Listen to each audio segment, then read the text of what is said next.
Hello, hello. Are we ready? Everyone's good? All right, thank you. Good afternoon. I'm Peter Sparanese, City Manager for the City of Abbotsford. Mayor Henry Braun will be providing you with an update on the state of emergency, some of the repair works that have been completed to date, as well as an update on our emergency orders. I ask that you hold all questions until he's completed his remarks, and staff will be on hand with microphones as we'd like to capture your questions as part of this overall briefing. Please ensure you speak directly into the mic and loudly. So thank you, and over to Mayor Henry Braun. Thank you, Peter, and good afternoon, everyone. I'd like to start by acknowledging that we are located on the traditional territories of the Tsemeth, Matsqui, and Letkamal people. I'm Henry Braun, the Mayor of Abbotsford, and as you heard, joining me today is our City Manager, Peter Sparanese. Today we had more good news with the evacuation order being rescinded for properties north of Highway 1 between Sumas Way and Whatcom Road. This also includes the businesses directly east of Whatcom Road. It's important to note that while the order is rescinded, the area remains on alert for potential evacuation in the future. These are still areas of the Sumas Prairie that remain under an evacuation order and cannot be assessed at this time. Rapid damage assessments have been completed for the area where the evacuation order was lifted. These assessments advise whether or not the structure of a home or business is safe to re-enter, or if additional work is required before it is safe to enter. Each building has a placard on the front door to advise them of their assessment results, and as well as information on who to call for additional supports. I know people are eager to return to their homes and businesses. However, of the top importance is that we ensure they can do so as safely as possible. These rapid assessments are a step in the right direction, and I want to thank everyone who helped get this work done. We know many people are eager to learn when the Trans-Canada Highway will open in Abbotsford. This information will be provided directly from the province of British Columbia, and I encourage people to follow Drive BC for the latest updates. Earlier today, the Ministry of Transportation and Infrastructure announced that eastbound lanes on Highway 1 between Sumas Way or /Highway 11 east to Cole Road is open for emergency access only to agricultural operations in the area. The floodgates remain fully open at Barrowtown Pump Station, which means that at this point water continues to flow straight from the Sumas River into the Fraser River. Crews continued throughout the night with repairs to the Sumas River dikes as we continue to build them below and above water. The South Sumas dike west of Atkinson Road now has 2 crews working on it 24 hours a day. As I mentioned yesterday, this is a critical piece of repair that needs to take place. With all of these efforts, we saw water levels drop on the Sumas Lake bottom a total of 7 inches since the dike breach was sealed yesterday. Canadian Forces military personnel continue to support our flood mitigation efforts. Troops are out supporting farmers with feed delivery, walking the dike in search of weaknesses, and cleaning some of the culverts. As of today, our structural engineers have assessed all accessible bridges that may have been impacted by the water levels, and our geotechnical engineers have inspected more than 88 kilometers of roads and 229 culverts. Again, we need water levels to abate to be able to continue much of this work, because there's still a big lake out there.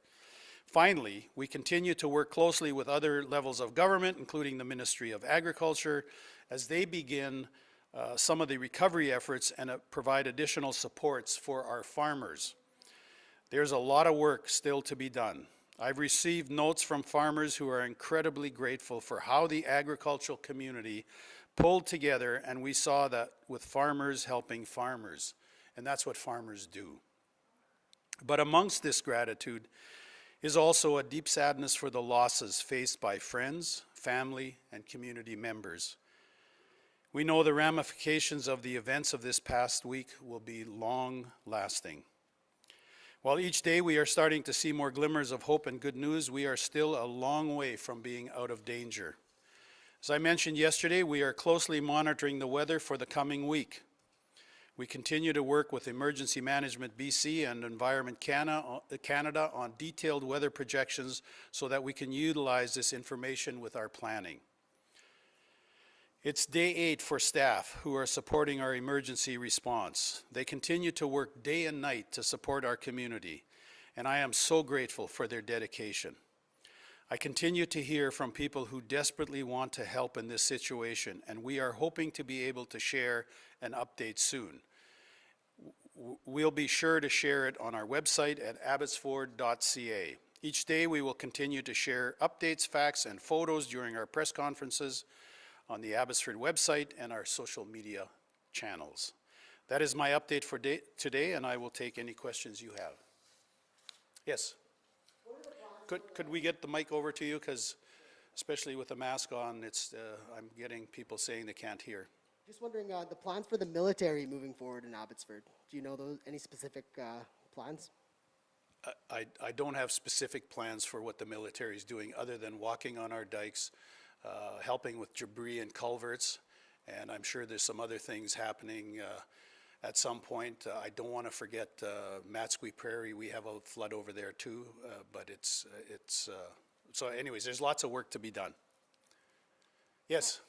Hi there. With the evacuation order rescinded for those properties north of the highway between Sumas Way and Whatcom, how many properties does that include?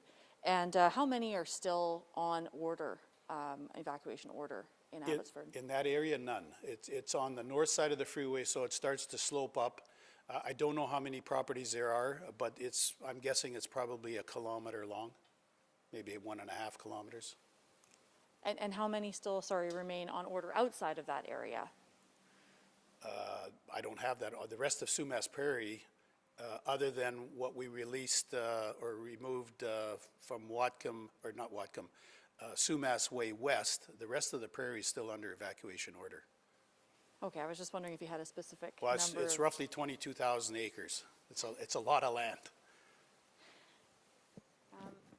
You also mentioned going forward, obviously, people are going to need a lot of help recovering from this, whether they've lost properties or what have you. That's obviously going to be a very big job. You hinted at there's going to be some way people can help. Give me a sense, or can you give us a sense of just how large an effort that will be to make sure everybody's able to get back on their feet and repair all the damage to homes and properties? This is going to be a monumental task. At this point, we haven't really, well, we've thought about some things, but we are singularly focused on the flood event, which we are still in, and the critical repairs that have to be made before the next weather system comes. So while we've addressed somewhat our minds to that, that is still a ways away, but that is going to take a long time. If we look at other floods, people are in a recovery mode for years. And I think this will be the same. Anyone else? Appears not. Thank you very much. And our next update will be tomorrow at 2 p.m. Thank you for being here.